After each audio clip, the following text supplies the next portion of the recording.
I have to thank Kaleidoscope and all the wonderful volunteers and persons who have worked so hard to bring this about. And JP Morgan especially. I wish I could get our banks in Jamaica, private or otherwise, to be engaged in the fight. We've tried, I'm sorry to say, even with Canadian banks, Mr. High Commissioner,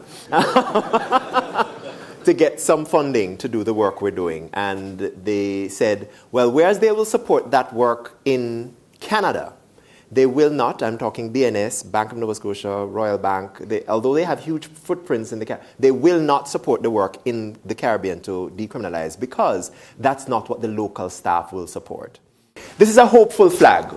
Jamaica, we beat the rainbow flag, which is why I don't travel with a rainbow flag. Our motto is out of many, one people, and we have a flag of inclusiveness.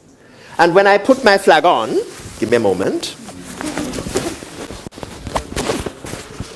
there should be some theme music. I need to have some music. I become super fag. All right, so today I'm going to talk about what we consider to be the rights which all LGBT Jamaicans should have. In Jamaica, we have the right to life, except it's not recognized in relation to LGBT. This particular youth, Dwayne, was murdered on July 22nd last year. Dwayne was a trans individual who decided she was going to go to a party dressed as she identified. Dwayne had been kicked out at 14 years old and for her gender expression. And when she went to the party, a female member of Dwayne's church pointed out to the crowd that Dwayne was biologically male.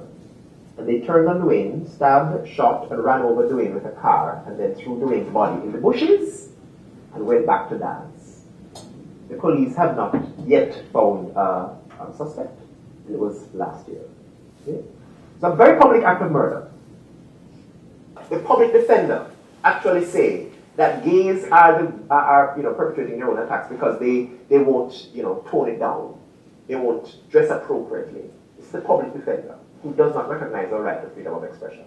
And sadly, trans are usually the forefront. We have a right to seek, distribute, and receive and disseminate information through any media, which is a unique right, I think. It goes beyond freedom of expression.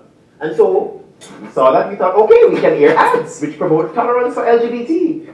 And the station said no. And the woman who is the general manager for TVJ that refused to air the ad, she's now the head of Jamaica's premier human rights organization. The right to freedom of assembly and association, we've had situations where the government of backbenchers have called for the disbanding of J-Flag, which is the major LGBT group on the island in Parliament. And we've also had raids on gay clubs. Now, we can't have an openly gay club. That'd be suicidal. Our right to freedom of movement has also been compromised. It says we have the right to live anywhere in Jamaica, but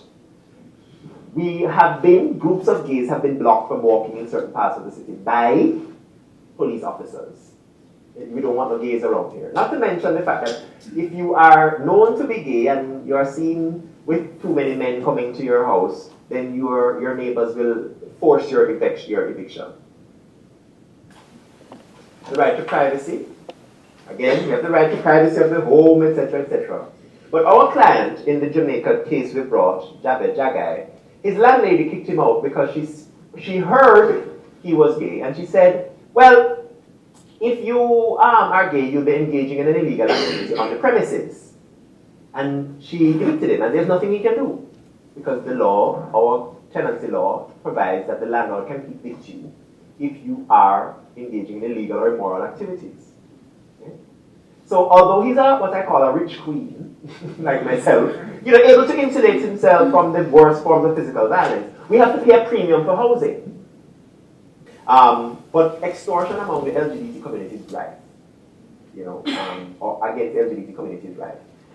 If you do not pay the bribes to the police, as I said, I've had to go to the police station with LGBT who are caught in compromising positions. The newspaper will simply release, the police will simply release your information to the newspaper. The Jamaica Observer, owned by people who own Sandals Resorts, hint, hint, they are happy to produce this kind of horrific cartoons about, gays. And this was something they did this year. These are the three threats of Jamaica. Homos overrun the country, crime, and government corruption. But note which is the most important. Which one is first? We also technically have the right to freedom of religion in Jamaica. However, our gay church, such as it is, has to be secret. And right now I think there are about 6 people in that church, to be real. You just can't establish any kind of gay worship space. And myself, married to a pastor of a Metropolitan Community Church, that's been particularly difficult because when I go home, I don't have a church home. So the Jamaica Gleaner in 2011 said that the Jamaican Charter, and the Jamaica Gleaner has been very good at being very frank on these issues. The Jamaican Charter covers everybody else but gays. And J flag is Jamaica for lesbians, homosexuals, and gays. What have been our responses?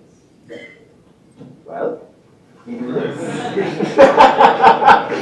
We speak a lot, right? Every opportunity we get, we speak. And we feel it's important to shine the spotlight. People need to be educated about what's happening so their responses can be appropriate. And I always use my flag because I want people to understand it's not about Jamaica bashing. This is getting Jamaica to live up to its own motto, which it gave itself. Out of many, one people. Okay? That's it. We've also done research. We sponsored groundbreaking research into the levels and drivers of homophobia, and I'm very proud that AIDS World having done that. Nobody else was willing to do this kind of research in this kind of way. Right? And we did it for 2 years. Very expensive, but very critical. Baseline. What's happening and how do you respond? We've also done human rights documentation and advocacy training. Building the capacity, because in 2008, Jamaica was before the Universal Periodic Review. I believe in 2008, before the Universal Periodic Review. And the then Jamaican Deputy Minister of Foreign Affairs said, when being questioned by other nations, what is Jamaica doing about all these attacks against gays? She said, well, there are no credible instances of attacks against gays in Jamaica. This is 2008. And we realized then we have a problem. Our method of collecting information wasn't robust to stand the scrutiny. So now we have a robust system of documenting and reporting on, and now, if they try that, hold up, let me get some data here for you, and that quickly puts that to rest. We've also been able to do police LGBT sensitivity training, thanks to HC World sponsoring this initiative. My husband used to be the LGBT liaison officer for Toronto Police Service. So he developed this wonderful program called Report Homophobic Violence Period, which is basically to train police on how to respond to LGBT victims of crime. We've also done public advocacy. This is my favorite picture. This is Yvonne McCalla-Sobers. Yvonne is a feisty defendant. She's on the front line. She doesn't have any gay kids. She's not gay herself, right? But she's on the front line with us demonstrating in support of rights for LGBT. We've done some ads, one of which we got aired in 2011 before the churches found out about it. We kind of just went quietly to the telephone stations and said, here's an ad, you want to think about airing it, and we'll pay you lots of money, and they agreed. Beautiful Jamaica, Emma. Just a rich culture, the diversity in people. That's what really makes Jamaica what it is. You're right, Christine. But you know what? As a gay Jamaican, I believe, As my brother, we have the right to be. unconditional love is our bond. I love you, sis. I love you too, bro. I'm so proud of you. When the churches heard about it, and we went with another ad, there was no way. It had to be, sent to the board of the organization. It just kiboshed it. Why did we launch illegal challenges? Well, we felt that this is what the politicians wanted. They wanted a political cover of a litigated change, not a legislative change. Then they don't have to sell it to their constituents. It's like, well, the court forced us to do it, so we have to do it.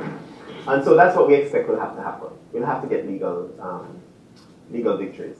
When we were in court on this case, the court asked the lawyer for Trinidad and Tobago, because he was saying the same thing. Well, we don't enforce it in Trinidad, so the court said, why do you keep it? His response was, well, we needed to keep out the terrorists. There was a sharp intake of breath by everyone in court. So we got special leave. I think that was what gave us a special leave. The court said, oh, this is nonsense. So this is the three of us. This is J. Flagg's lawyer and myself and my other co-counsel in the Javed case. I should show you the other lawyers for the other side. No courtroom in Jamaica will be able to hold all the lawyers and the persons who want to see the witness to the Javed case. And literally it's just about privacy. About a young man saying, I should be able to do whatever I want to do in the privacy of my bedroom. Not marriage. Alright? Not adoption. Just privacy. Not public displays of affection. Privacy. And we brought out all the wingnuts. Now, this is another initiative which is about Dwayne's house. It's a project which we initiated because kids as young as 10 are being kicked out and forced to live in the sewers, as we said. They're selling sex to survive. They're paid extra for condomless sex, usually by married men. And the last time we did a test, 90% of them were HIV positive. Okay? So what we're doing right now with Dwayne's house is raising funds to basically provide food, legal assistance, basic legal assistance, pay fines. Because the police arrest them for littering. They live in sewers and they're arrested for littering. We provide basic medical care. And on March 7th, we got the court to rule that the kids have a right to live in the sewers because it's a public space. Because they really have nowhere else to go. But that's one of the things we've done. We, as a group of LGBT, LGBT and allies in the diaspora decided to support this initiative because that little lady I showed you, she heard about the kids and she decided to start feeding them out of her own resources. She'd go there and just provide food. And she started raiding her kids' closet so she could feed the kids in this. Provide them with clothing, provide them with cooking utensils. It's been a wonderful initiative. We just can't get the money to set up the shelter. We've been asking the government to do something about it. They just can't even give us an abandoned building. So we're hoping that international focus on Dwayne's house and the issues that it deals with will force the government to actually do something. This was 2 days ago. I was there speaking with the guys. These are just a few of them. They literally live about 100 feet from where the UK High Commission is. And I'm hoping that the UK High Commissioner will actually go and visit them, okay, and bring along some press so that the Jamaican government will see that the international community is aware. We've also, A3 World was able to support the establishment of the first organization that is registered in Jamaica and caters to the documentation and reporting on human rights violations against lesbians, because they're generally ignored in the discussion. Everybody talks about gays, but lesbians do face a tremendous amount of violations. But in our society, the lesbians generally tend to be caregivers, so they try to protect their family, they don't report. Right? What have we learned? Be credible. We have learned that you have to be credible. If you're going to use data, make sure it's accurate data, because they are waiting for a reason to jump on us if we make any error. You have to be creative. Not all advocacy efforts work for everybody. You have to be consistent. You have to stay on message. As an LGBT community, we tend to go all over the place because there's so many things happening to us and we're just responding. But now we have to stay on message, at least for now. For now, the issue for me is privacy. We must be visible. Right? We must be visible. And it's hard to be visible because it has cost, but we have to be visible. People hate what they, fear what they don't know. And if they don't know you, they'll hate you. And I think that's it.